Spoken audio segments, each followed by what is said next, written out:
get started. Let's get cracking for this plenary session with the Global Soccer Conclave. I think a simple question to begin with, and I'll start with Europe as a region, and I'll come to you, Jose, first.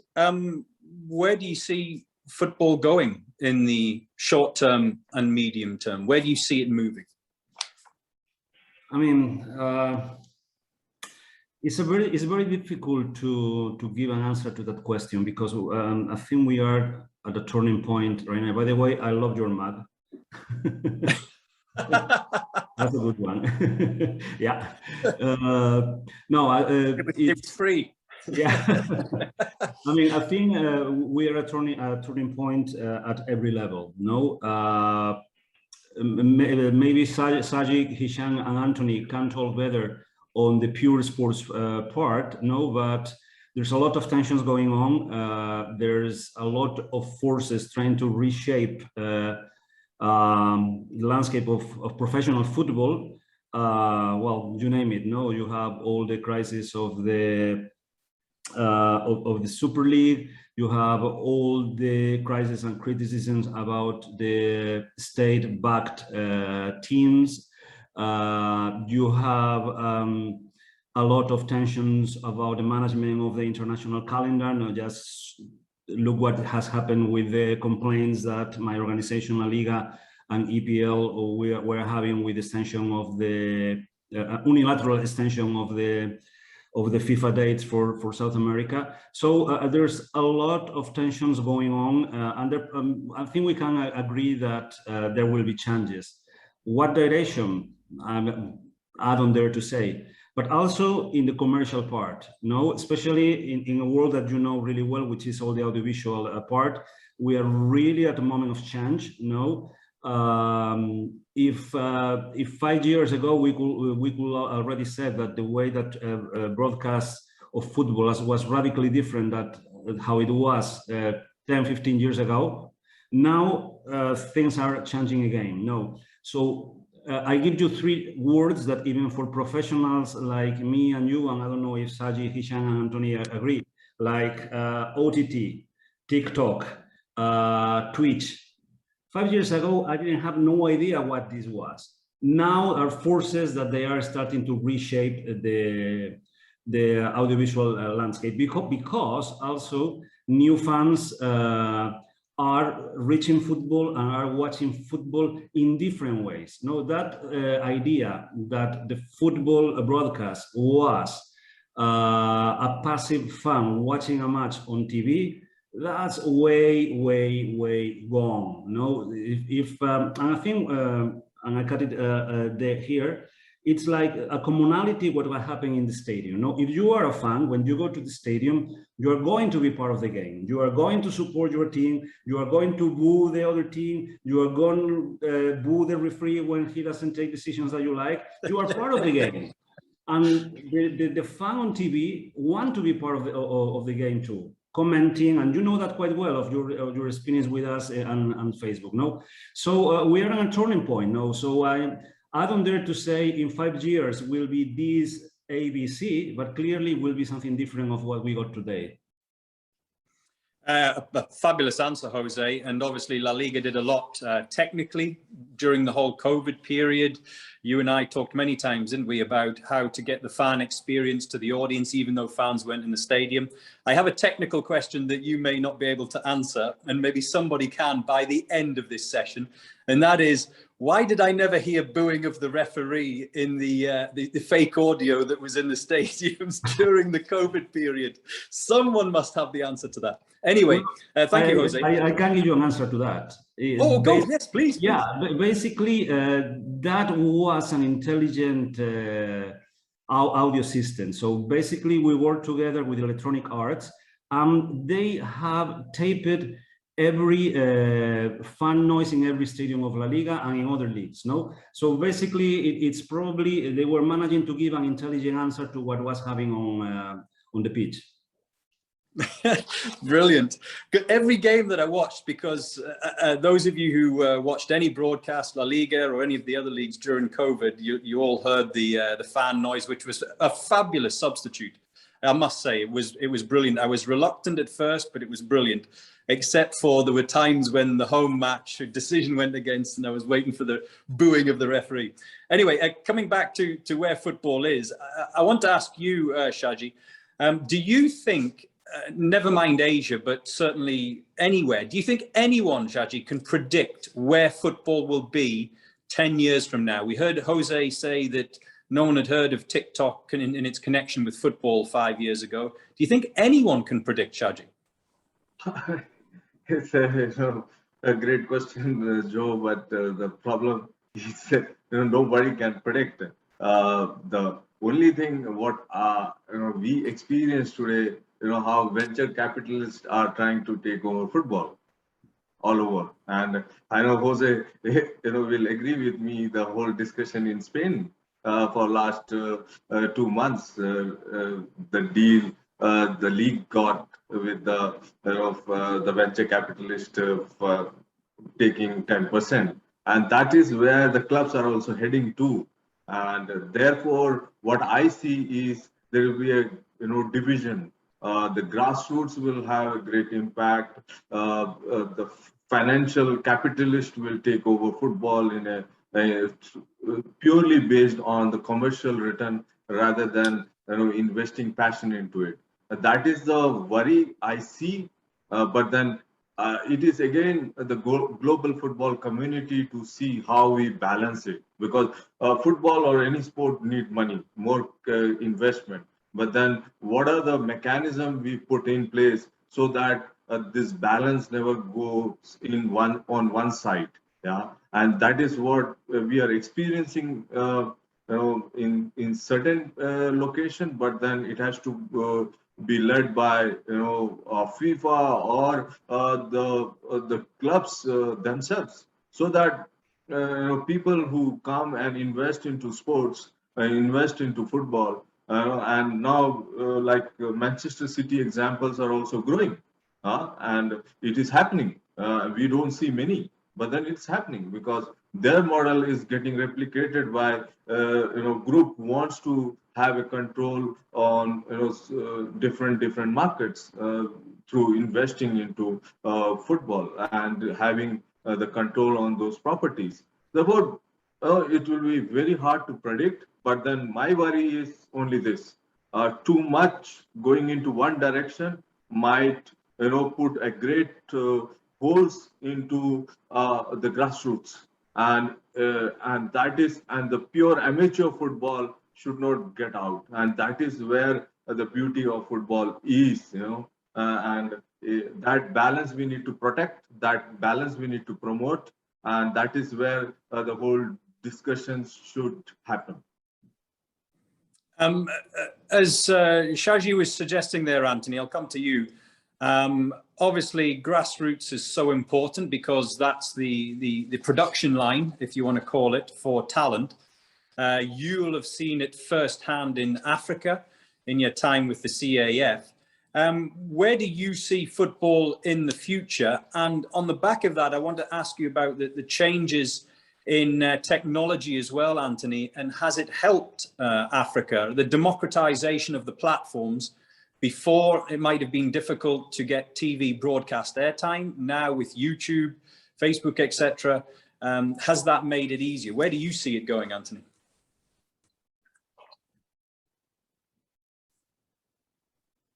Let me start with your second question in regards to technology. Definitely, it has helped. Digital media has helped to even educate people more of what is happening globally. And if you look at the challenges we had during the pandemic, you could see that technology was more important than ever before. Couple of years ago, I took part in a big conference in Portugal, and I was not a big fan of social media 7-8 years ago. But then there was a gentleman who made a presentation about the digital market, social media of FC Barcelona. and he really broke down everything in details. The viewers, how they plan the marketing to it, and I was so fascinated. That made me really getting more into digital media, social media. For me, it's a must. It's also very important to for everybody to have the right, even on YouTube, to watch matches, because we have fans who cannot always be there physically, and this helps you really to grow the game. So for me, I have become a big fan of it, of digital media, social media, in a positive way, you see. And so your first question was? Where do you see it? Where do you see it 5 years from now, 10 years from now? I see it growing a lot, because once you have a mobile phone, you are connected, you have internet, you're connected. And I'm not looking at Europe or the US. I'm always focusing on the African market, how we can come closer to Europe, how we can come closer to Asia, how we come closer to the US, you see. And this helps the fans and also the young ones from today to be closer to the game. It's very, very, very, very important. And you see that the market also generally had suffered due to the pandemic, but technology helped you really to be still part of the game. And thanks, sorry, Antony. Joe, we don't call it CAF, we call it CAF. CAF, sorry, Antony, CAF. No problem. No problem. It's easier, you're right, CAF. Now, I'm going to bring in Jagdish Mitra at this particular point, because Jagdish had a few technical issues, but he has now joined us, so I'm told. So I hope you're there, Jagdish. I'll give you a very brief... I am here, and hope you can see me, Joe. Yes, I can. I'll give you a very brief introduction. Previously CEO of Canvas M, a joint venture between Tech Mahindra and Motorola. Career spanning 25 years. Wow, Jagdish. Played many roles spanning sales, business, development, and deals. He's opened new markets in North America, UK, Middle East, Australia, New Zealand, and Southeast Asia as well. I'm sure you're going to tell us as we go along as well, Jagdish, what else you're involved in. But I just want to come back to the question that I posed to the panel first, which was, what's your vision of football in 5 years from now or 10 years from now? What does the future hold as far as you're concerned? Well, Joe, thank you, first of all, I think, and all the qualifications that you talked about probably have no meaning for this conversation that we're having today. It's in a different industry, in a different area in technology. But I think there is a little bit of a connect, and I think technology can do a lot, especially to grow football, which by miles is probably the most popular sport in the world. But there is a lot more talent that's in the part of the world that we belong to today, which is Asia, Africa, and Southeast Asia, and so on and so forth, where there's such a huge following. But the talent coming out of it is not probably getting the exposure that it needs to. And I think that's where technology can play a very, very big role. So there are two things I think at the beginning we talked about, both from a pandemic perspective, what it has thrown, and what the opportunity lies. And I think what the opportunity lies is that, while we have scouts and big coaches and so forth who understand the game better, most of it in Europe, in the world, their access to talent in our part of the world is limited because of travel, because of connectivity issues, and so forth. And today technology can make that available. You can spot a talent in a village in eastern part of India and actually go down to the grassroots and see the video and figure out whether the guy has got the basic skills and the talent, and you can offer him training through that mechanism of telling him what to do. So you suddenly expand your horizon from coaching 100 kids to 1 million kids. And that's the power of technology and vision for football that I think has the opportunity. And the second is the experience that technology can deliver, Joe. Today, with 5G around the corner, a bare few of us who are big fans of, any football club in English Premier League or LaLiga or any of the other parts that we are talking about. And today, probably everyone out of sheer fan following is fans of PSG. This it's a difficult one to be in that stadium. Most of the people can't afford it, and B, it does not have the capacity. But with 5G, we can bring the stadium home. You can almost create a virtual AR, VR stadium, which feels like you're watching a game in a 3D environment, as if you're sitting there. And that, I think, is my vision for the football, where technology makes it truly a people's sport. Fabulous answer that. In relation to the technology, Hicham, where do you think the opportunities are for the revenue on the back of that? Well, the opportunity, first, when you talk about technology, you have to understand it. And for me, technology is an enabler to improve capacity in different areas. So technology, of course, people will tell you about augmented reality, virtual reality, artificial intelligence, and so on and so forth. But before getting to that, when you look at how it can impact the life of a sports stakeholder like a confederation, a club, or a federation, it has a huge undertaking and potential positive impact. Number one, when you look at the first stakeholder, which for me, we always put last too often, and Antony can agree with me, are the players. Technology for the players is extremely important. Why? Because it improves their performance management. So now today in clubs around Europe and around the world, you have specialists in data management, in performance, in all those different techniques. So the players themselves get better thanks to technology because they have a better understanding of their physical, tactical, and technical strengths, but also from a financial perspective, their own valuation. Today, you have tools that allow and will allow better valuation of players, how much transfer fee, how much they are worth, and not necessarily through volunteers that work at certain websites and decide one day to put a figure on a given player without having necessarily all the logical sense around it. So I think there's much more intelligence that is being developed to evaluate the players for clubs and also try to mitigate the work of other stakeholders and have a better control over what the agents are doing. And I'm not saying that agents are bad, far from that, but there's a need to have more regulation.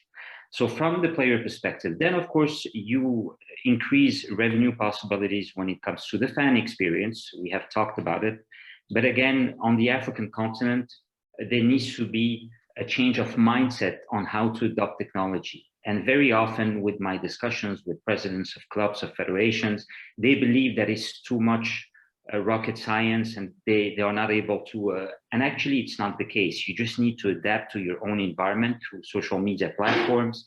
You might not have the best data to have a 5G Wi-Fi connection, but you can still provide opportunities for an enhanced fan experience. And usually surveys always tell you that a fan having a better experience will buy more merchandising, get more connected to the club. And we'll have to remember as well that 99.9% of the people are not in the stadia. They are watching from the screens. So we were mentioning about the different TikTok and others, the OTT platforms and all those new platforms where we can watch. And I think that's extremely important. Then you have also an impact in terms of education. Education for sports administrators that get offered opportunities through technology to learn more. Opportunities for staff of sports stakeholders that have access as well. And also it saves costs for organizations, and the pandemic is a good example that showed that did we really need to travel all those thousands of miles across the globe for a couple of hours meeting when you have the opportunity today. So that also save cost, even though it doesn't increase your revenue immediately, but that's important. And the last two aspects I see where it can have a greater impact as well on football management is, of course, the infrastructure management and the offering to the fan, to the players, but also for security purposes. And finally, technology helps also in sports health to avoid whether accidents or to monitor the health of players, not only at the elite level, but also at in other areas. So for me, technology can only be a booster, but it's not an end by itself. You have to understand it. What is the fan expecting? What is the habit? And it's different from Tanzania to Spain to India. So there needs to be, like Dr. Shaji was saying earlier, we cannot predict, but we can work hard and plan and have a clear understanding of where we want to go based on the means that we have.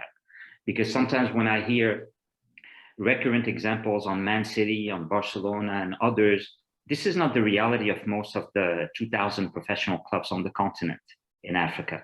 So, but it doesn't mean that we cannot get key learnings from how they use technology and then adapt that technology based on the financial means that each club has and see how we can do best. And some clubs are already doing some excellent work on the African continent.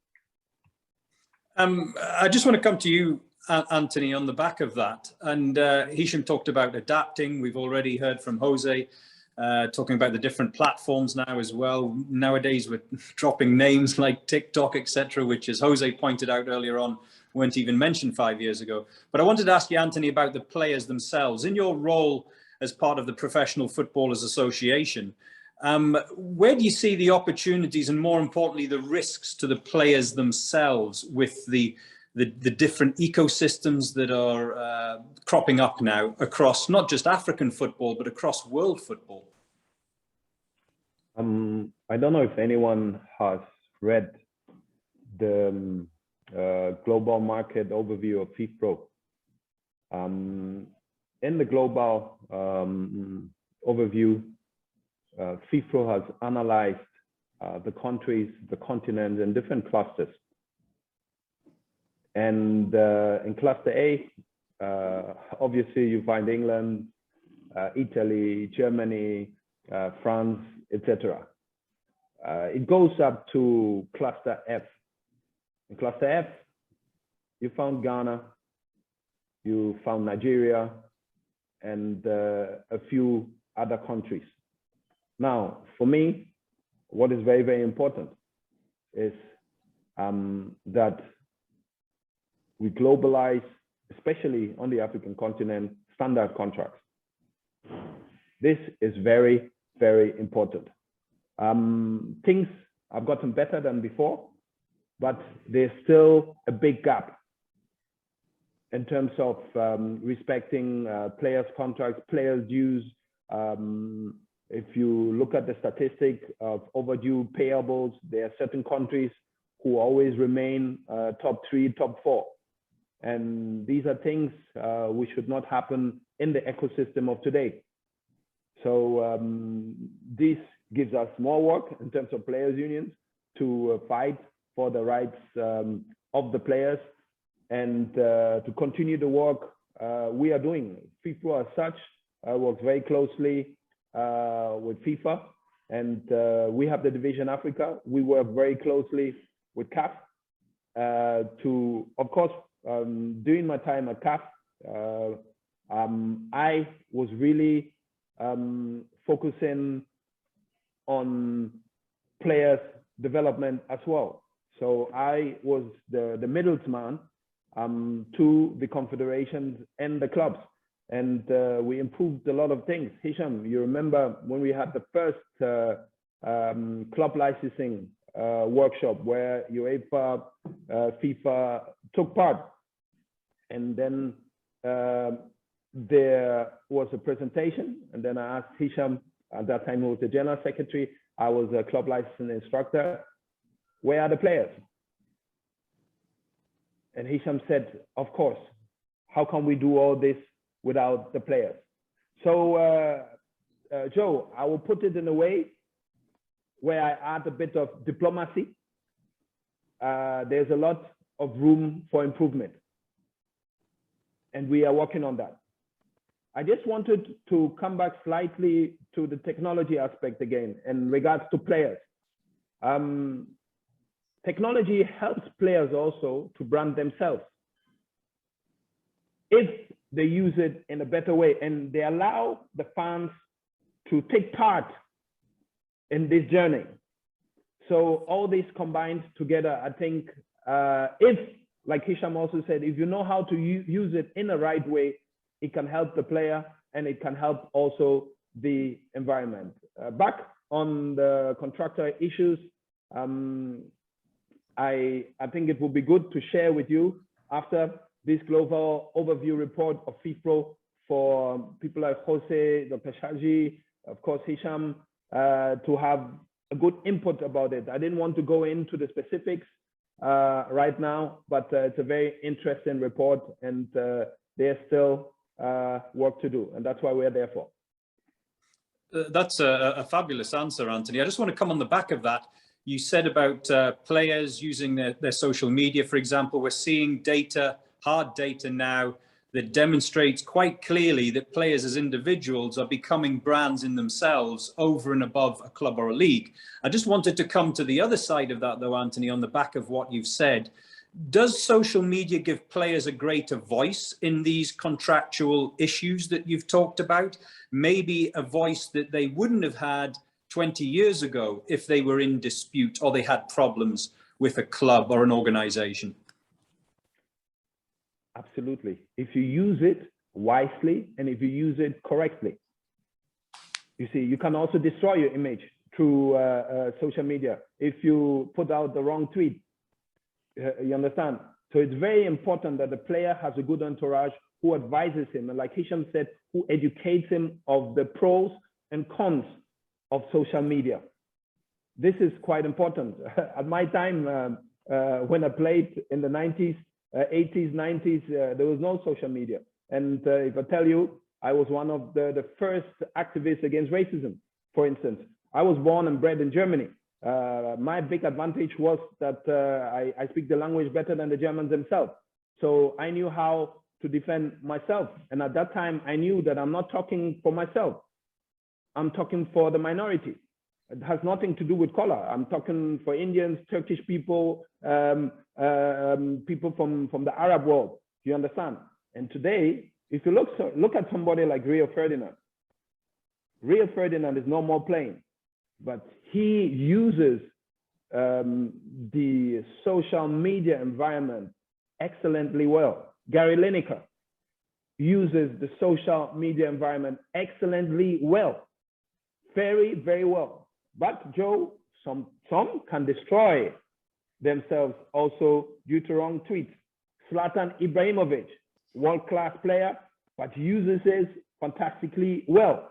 He has adapted really social media to his own character, the way he is, and that works well. All in all, I think Jose, Hicham, Shaji, Jagdish, you agree with me that it's a positive step forward. But let me tell you also, I still prefer physical presence in a stadium and to see the player performing. The same way I prefer real grass to artificial grass.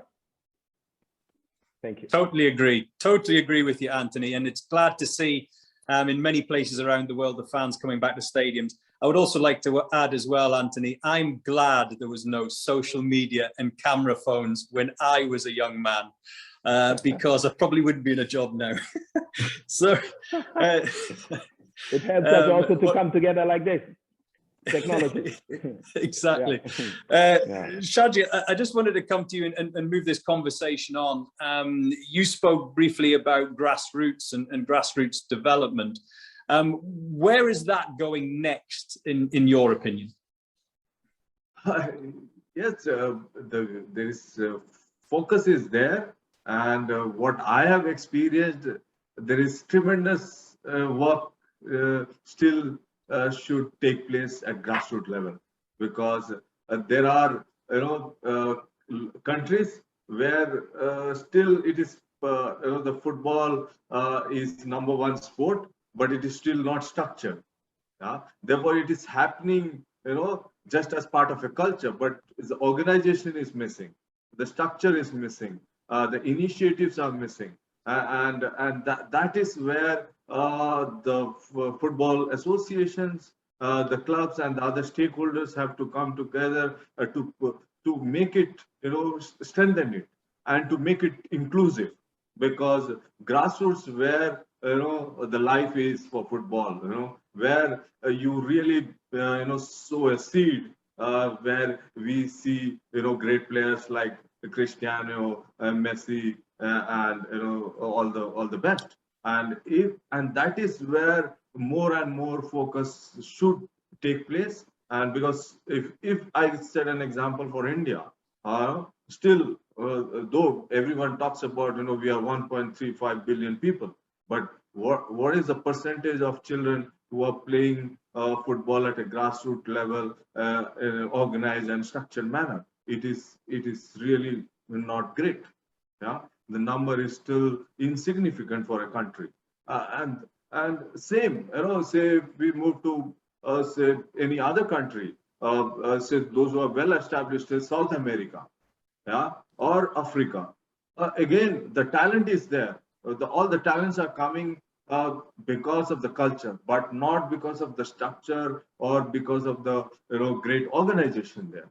And I'm sure Antony will agree with me. There a lot of work need to happen to make it much more stronger, so that those sparks, those diamonds, we will be able to find at the right time. And if you are not able to find the diamond at the right time, we will not be able to polish at the right time. And we miss so many talented players. And that is where what I feel is we have to give much more focus, and the clubs and the associations and the stakeholders, and we need to bring the government in at the grassroots level.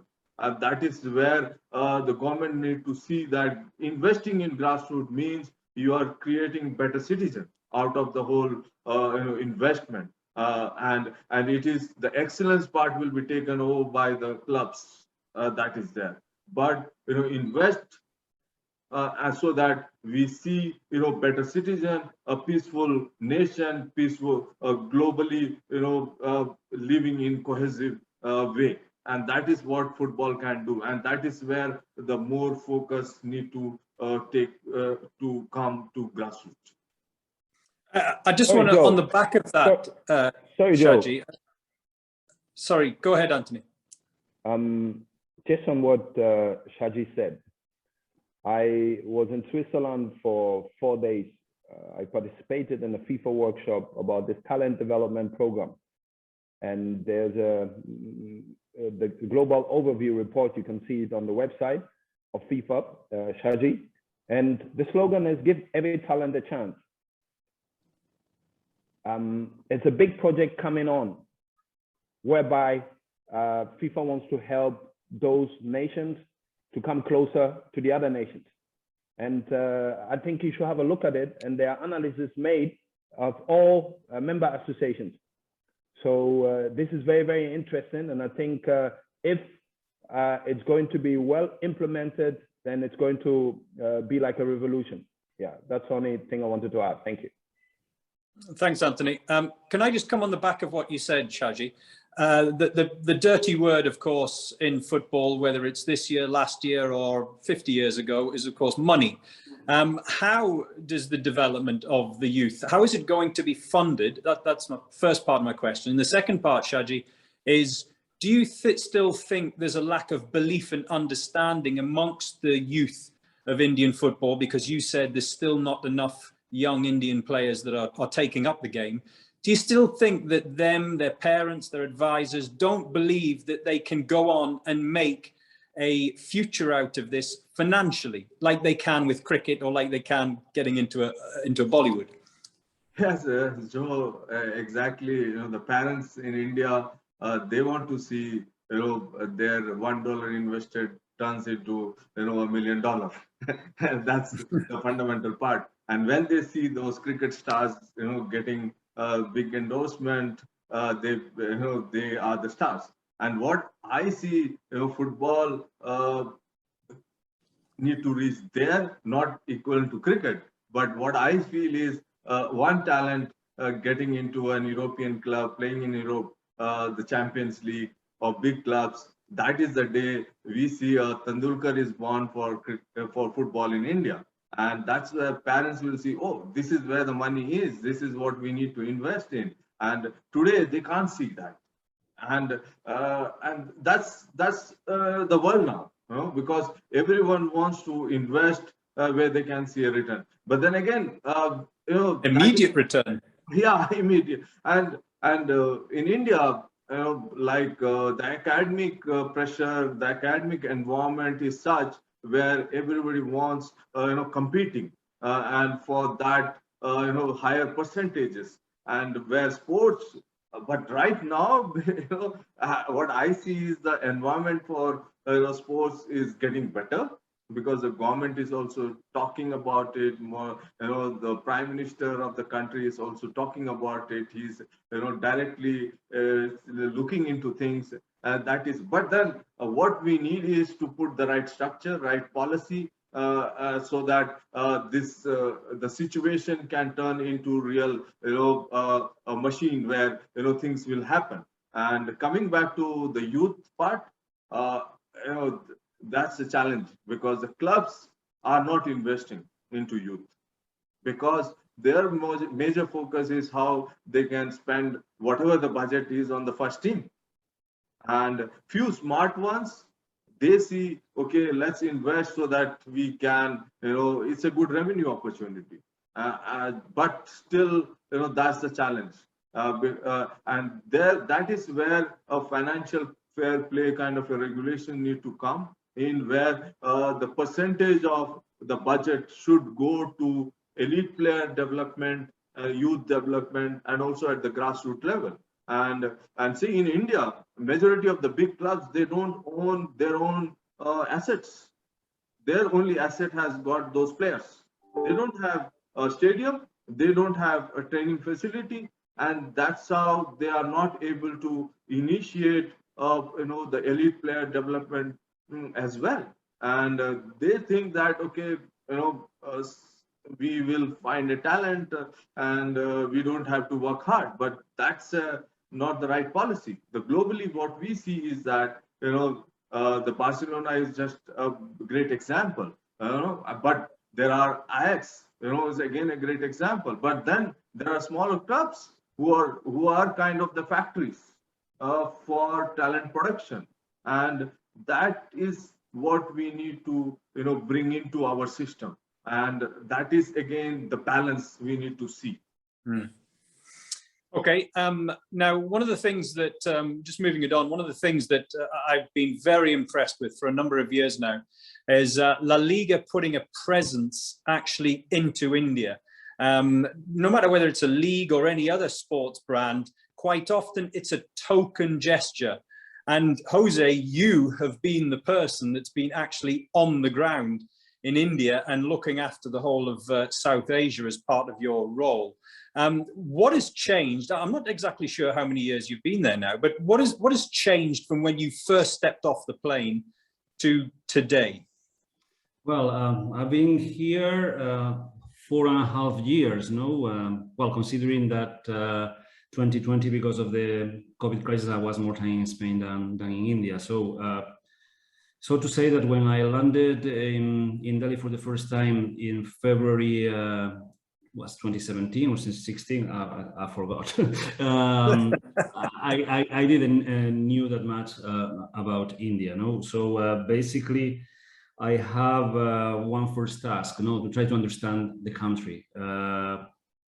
And I'm still trying to understand the country, And I've been reading a lot about India, listening a lot. Our job is to listen, and to look what we have around, So and basically, I can say that I do agree with almost everything that Shaji says, And let's not forget, LaLiga is a professional league. So our job here is to increase our brand awareness, that will lead to increase our fan base, that it will increase our attractiveness for broadcasters and potential partners, sponsors. Summarizing, that's our job, But part of that job is to get closer to local football. It's something that we do in every country that we have a presence, And so to say, our job is not to come and finance Indian football. That's not our job, and also we can't. That's what FIFA does through Asian Confederation. And but we can help in different ways, especially bringing know-how, and that's the basis of it. How Indian football is changing? Well, a lot. No, I mean, Shaji just pointed out several issues. It's like this country is starting to think strategically about development of sports. It's the Khelo India program that, if you ask me to describe what exactly it is, I can't. But I know that it's a program, as it happened in Spain and other countries, that basically is targeting, on the one hand, the representativeness of sports like Olympic sports or so, but also the grassroots of sports. That it's, and picking up on what Shaji was saying, is the biggest challenge of India, the development of grassroots sports. There's no tradition, there's no money, there's no infrastructure. So the departing point is not that good. And what I said, let me build up a little bit on what Shaji was saying. I think the number one need in India that we all have to help, even those from foreign competitions that we are working here, is to conscience parents of the goodness of the sport. That what I mean with this is you shouldn't think, oh, my son or my daughter is going to play football or cricket because he can become Messi or Sachin Tendulkar. That's a wrong approach. I mean, and that's sadly what I think the approach they have here. We have to convince them that sport is about having a better life, it's about health, it's about values, it's about competitiveness. True. Is about team sports in case of football. All of that is not clear in the minds of Indian parents. That's the way I see it. I don't know if Shaji, I see that he nods. So that's the number one needs, no, because all of us, we work with the sports, we know that in any sport, call it football or badminton, of all, we need to have thousands and thousands of boys and girls playing, knowing that maybe just 1% of those or 0.5% of those are good enough for being at a high competition level. That's the basis, no? India is changing. If you take, for example, the India Super League, it moved from being a 2 months event of aging stars that probably was right to draw attention on those first couple of seasons, to be a more normal competition of 8-9 months. There is still investing heavily on that, but I think they are going in the right direction. And this is also important. No, the concept of pyramid of football is important. You cannot have a healthy professional competition if you don't have a healthy grassroots structure. So you need to add on everything. And I said this before. If you analyze the 3 levels of Indian football, no, professional league, that's ICL, and the restructuring of ICL and I-League in a real structure, national team, and grassroots, well, at the 3 levels, I see an improvement, but still there's a lot of work ahead. Can I just ask you a quick personal question, Jose? From when you first stepped off the plane to now, and I've certainly seen this in my 16 years away from the UK in the Middle East and South Asia, did you find it at the beginning a struggle to get the domestic football, as in LaLiga and the clubs inside Spain, to understand the differences in culture, the differences in doing business, the differences in the way that they think about football as a sport over there? Even today, I think our job when we are in a country is we have very good technical teams, digital communications, what you name it, in Madrid. No, and our job sometimes is to let them understand that ideas that you develop in Madrid look fantastic, but when you want to bring it to ground in Delhi, they are not as good. So even today, that's an important part of our job, no, to bring down, to localize the global strategy, and also to bring local ideas that can be applied from Madrid. So yeah, but that's a constant. I mean, the cultural differences are there and they'll be, no, and we have to work with that every single day. That's what I said at the beginning. No, when I came to India, this is like a personal story. I didn't want to live in one of those, what I call spat ghettos, like a high rise with swimming pool. I want to live in Delhi as I live now, close to a market and live closer to the market life. I won't say I live in a bad area of town. That's not the case. But I try to live closer to the people, not going to the office to a high rise and then go to the gym in a high rise or things like that. Because at the end, what we are selling here is emotions.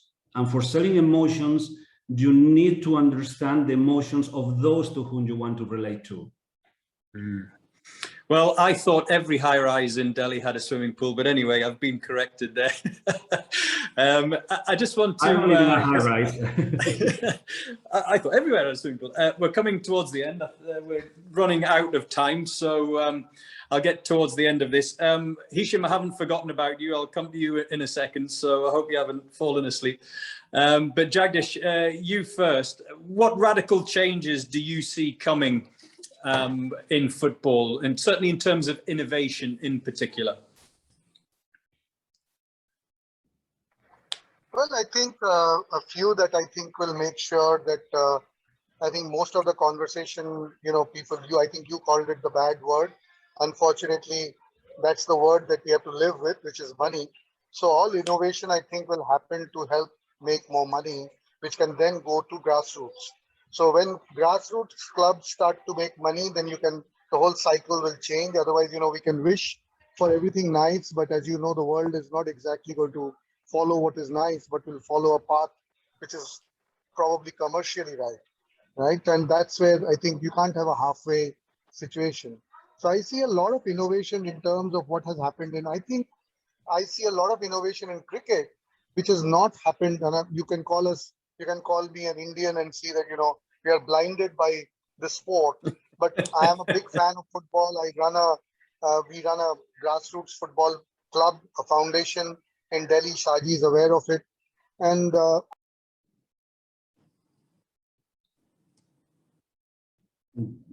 we've lost your voice. We've lost your voice, Jagdish. He's on mute. Jagdish? Yeah. Jagdish, I don't know if you've muted, but we've lost your voice. Can you hear me now? Yes, Yeah. I can hear you now. Yes. Continue. What I was saying is that you will see a lot of innovation in the format. I think you will see a lot of innovation towards the result. Unfortunately, the Americans don't like the sport because there is no result at the end of 90 minutes. But I think that's probably the reason we have to innovate. We have to make it popular, because I don't think by bringing a result at the end of the game, by making sure there are penalties, or by changing the format of the game where you get more goals, or you get to change the timing of the game by different formats, is a bad thing. Because what you're doing is the basic skills of football and the basic skills of popularity is not because at the end of the game you get a 0-0 score, but the game is because we love the game, because there's a skill involved, and every person who has 2 feet can play the game. That's the point at which the game's popular. So I expect tremendous innovation in fixture, format, and by leveraging technology. I can't miss technology, Joe.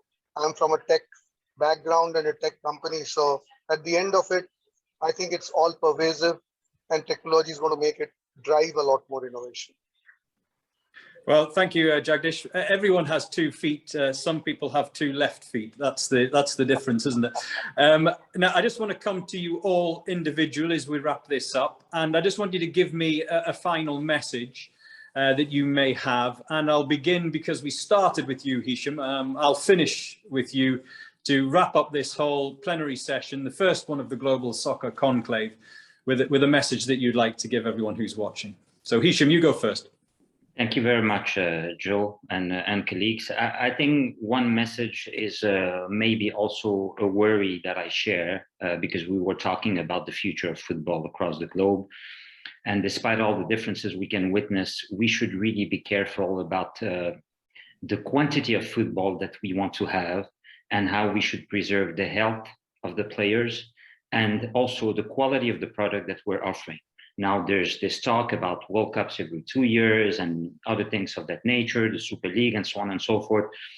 I think we should not be too greedy, trying to offer more and more and more. I think some of us have already a saturation of football.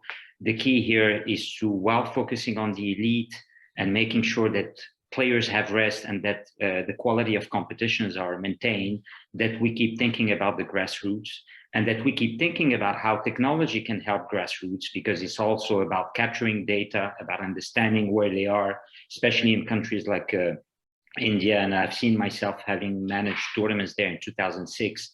When I look today, the difference is huge. So people should realize also the progress that has been happening throughout India and other places.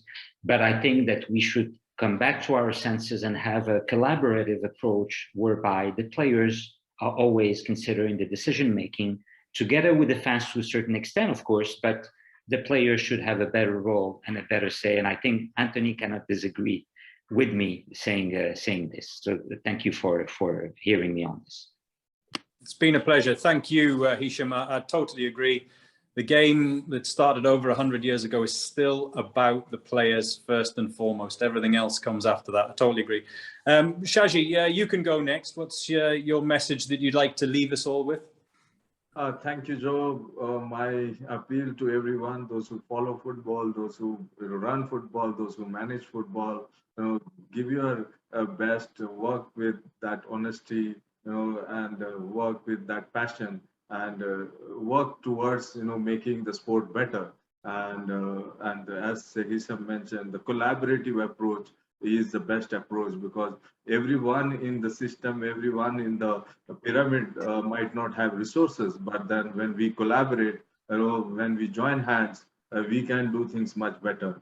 Therefore, and what football need to think is, what football can do to the community. And if we think that way, football will be helped and football will grow, and we will keep smiling and we will make people smile, and we will give hope to people through football. And that's why it's beautiful game, and we have to do irrespective of the challenges we have, and there will be disruptions. We need to be ready to face those challenging situations, but we need to be innovative in our thought, in our action, and let's work as a team. Let's make the world a better place through football. Thank you, Shaji.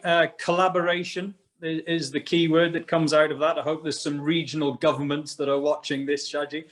Jose, what do you have to leave us with? Well, I'll try to bring things down to earth a little. No, I mean, we were talking about lots of forces that are shaping football. No, from greediness, money, state interest, government interest, you name it. No, television business, sponsorship business. All of this is true and all of this is there, but let's not forget there are only two actors that are absolutely necessary for this to work. I mean, all the others, we are not necessary.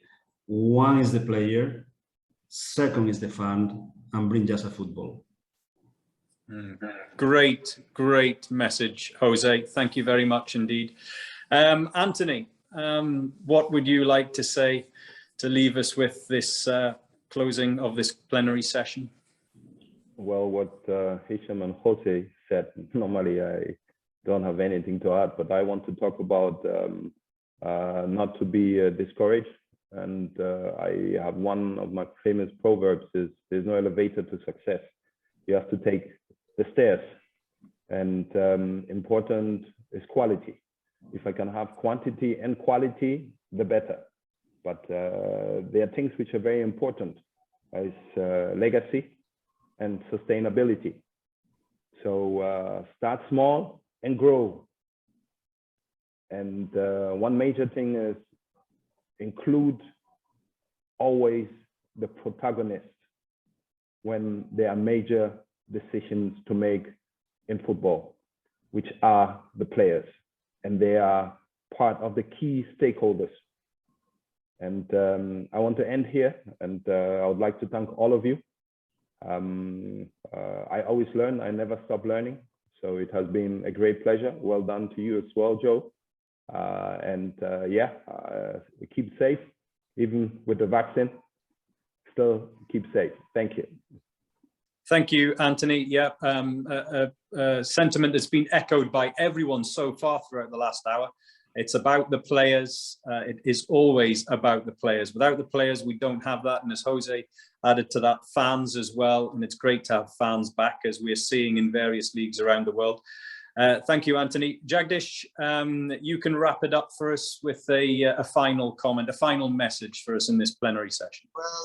Well, Joe, I think one of the big thinkers of the century has been a kind of an ascetic from India.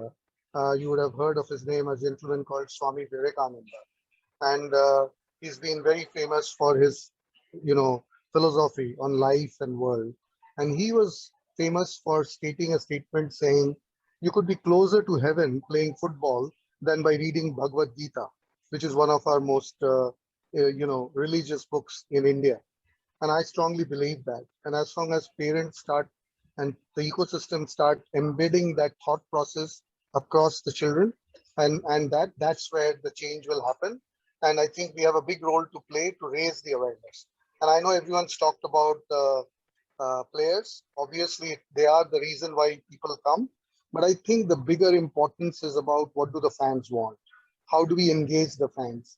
How do we use fans to make sure that they're constantly connected and they're able to live and the emotion, because sports is the only thing that keeps you binding because of the emotions that it drives. And that's the reason why every sport is popular.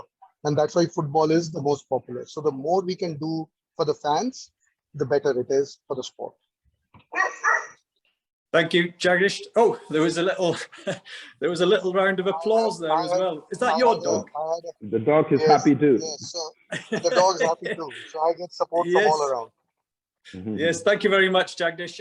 Thank you to all of you again. Thank you to Hicham, to Shaji, to Jose, to Antony, and to Jagdish that we just heard from this, the Global Soccer Conclave, the opening session, the plenary session, as it's called. From me, Joe Morrison, I hope you enjoy the rest of your weekend.